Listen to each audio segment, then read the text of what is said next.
Mais alors j'ai sorti mon pistolet. Mais mon verre est vide. Est-ce que j'ai une tête à picoler? Rien n'interdit à Monsieur Pêcheux de sortir sa poubelle avec les couilles dans du papier d'aluminium. Et je vous emmerde.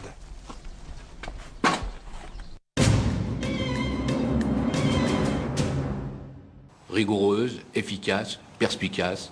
En un mot, une grande professionnelle. Tout le monde s'accorde à le reconnaître. Chantal Lazur est la journaliste numéro 1 de notre Présipoté. Une réussite qui ne doit rien au hasard. Ici, dans ce charmant 600 mètres carrés du quartier chic Ariel Dombasle, au sud de Grosville, la reine de l'info commence le marathon quotidien qu'elle poursuit maintenant depuis 2 ans sur la chaîne Télinfo. À 9h30, Chantal Lazur lit déjà la presse en prenant un petit déjeuner frugal, homard et jus de pamplemousse. Bien, ma première étape de la journée, c'est la revue de presse. Alors d'un côté, je mets les magazines où il y a ma photo en couverture. Et puis à la poubelle les autres. Rançon de la gloire, Chantal est devenue en effet la cible préférée des paparazzi.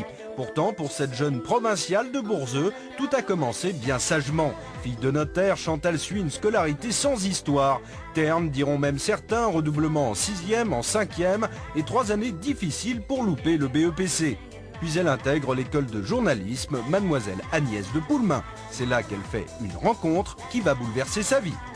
Je suis venu faire une intervention en tant que journaliste. J'ai tout de suite vu en Chantal une accrocheuse. Elle en voulait. Chantal sait déjà qu'elle veut présenter le JT de 20h tous les soirs sur la plus grosse chaîne grolandaise, à n'importe quel prix, comme nous le confirme Claudine, une ancienne amie. Elle m'a dit, s'il faut m'en prendre plein la rondelle pour y arriver, j'hésiterai pas. Et Chantal n'hésite pas, puisque dès la nouvelle grille de rentrée de Télinfo, elle remplace Jacqueline Berman, pourtant aux 20h depuis plus de 10 ans. Jacqueline était une grande professionnelle, hein, mais qu'est-ce qu'elle était moche.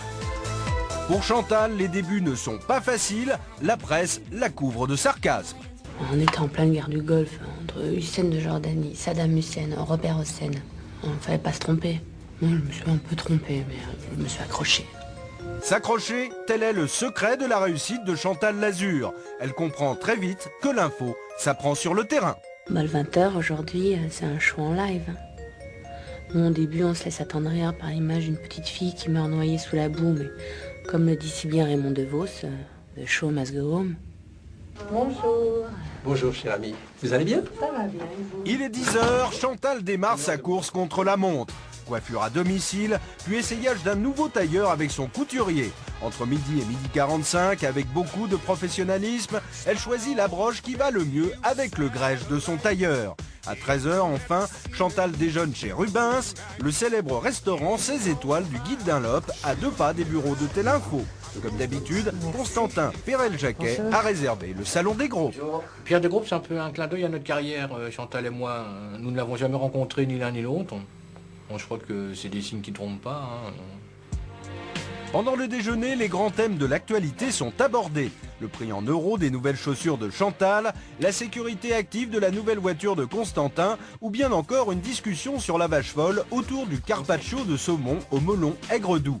Puis à 16h, Chantal et Constantin prennent la direction de Télinfo pour bifurquer sur la droite vers l'hôtel Napoléon III pour une dernière réunion dans la suite Levamour. À 18h, Chantal ressort par la sortie de service et se rend directement au bureau de la rédaction où elle rencontre ses collaborateurs. Bonjour. Bonjour. Bonjour. Là, elle donne rendez-vous à Gérard Legult Bonjour. dans son bureau qui sent meilleur. Gérard Legult est son principal assistant. C'est lui qui choisit les sujets des JT, envoie les équipes filmées, écrit les textes de Chantal. Un rôle de l'ombre, certes, mais qui a son importance. Bon, on a un gros truc sur le démantèlement d'un réseau terroriste. Oh non, il faut faire plus court. On pensait faire le gros du journal avec ça. Hein. Toutes les chaînes vont en parler. En plus, on a Claude en direct à Kaboul. Oui, bon, on n'a qu'à le mettre entre la mode et Richard Gere. Ouais, c'est-à-dire que Richard Gere, on a un problème. Hein. Il y a son agent qui a appelé. On ne sait pas si on va pouvoir l'avoir. Ah non, tu rigoles. Faut qu'on l'ait. Le film est déjà numéro 1. J'ai vu la bande-annonce, c'est très pertinent. C'est une histoire d'amour entre un golden boy et une écolo. Non, on peut pas louper ça. Constantin, tu peux venir 5 minutes, j'ai un problème avec Gérard. 2 secondes plus tard, le directeur de l'information est sur les lieux. Il faut régler le problème et Chantal doit se battre pour défendre sa ligne éditoriale. Attends, c'est quoi ce merdier avec Gire, là? Ça fait un mois qu'on a envoyé la thune à Universal. Ouais, je sais bien, mais ça bloque au niveau relations presse. On peut avoir Anconina. Hein. Anconina. Ça va pas, non? Tu me prends pour qui? Je te rappelle que je présente le JT de la chaîne d'info numéro 1. Eh ben justement, on n'a qu'à passer le reportage en Chopin. On a tout préparé. Ah, là. écoute Gérard, bon, pour le reportage, bon, du moment qu'on voit 3 mitraillettes sur une table, je sais pas, 2 grenades au fond d'un gourbi, bon, tu l'as ton démantèlement de je sais pas quoi, là. Non, par contre, en revanche, Chantal a raison, on va pas se passer de Richard Gere, hein, ça c'est pas possible, hein. Finalement, l'équipe du JT le plus regardé de notre présipoté est obligée de trouver un compromis. Soit Gire accepte et Chantal prend l'envoyé spécial de Kaboul une vingtaine de secondes, soit c'est Anconina et Chantal démissionne sur le champ. À 19h, à la salle de maquillage, l'ambiance est électrique. Oh putain, il a chié son teint, Marie. Bah, c'est celui que j'utilise d'habitude, Chantal. Ouais, bon, insistez pas, si Chantal vous dit que ce fond de teint est haché, c'est qu'il est haché. Allô? 19h30, un revirement inattendu va détendre l'atmosphère. Ça y est, on a Gire, hein, c'était une embrouille avec son condageon. Ah, je suis soulagée. Oh bah et moi non. Tu fais quoi, ma chérie? Bah, j'enlève le fond de teint. Tu m'as dit... Non mais là vous devenez carrément insolente là Marie. Alors vous lui remettez son fond de teint habituel et vous arrêtez de nous emmerder. Hein. Chantal doit passer dans 3 quarts d'heure, on n'a pas que ça à foutre. Hein. Puis des maquilleuses, il y en a des tonnes comme vous qui attendent à la NPE du coin. Hein.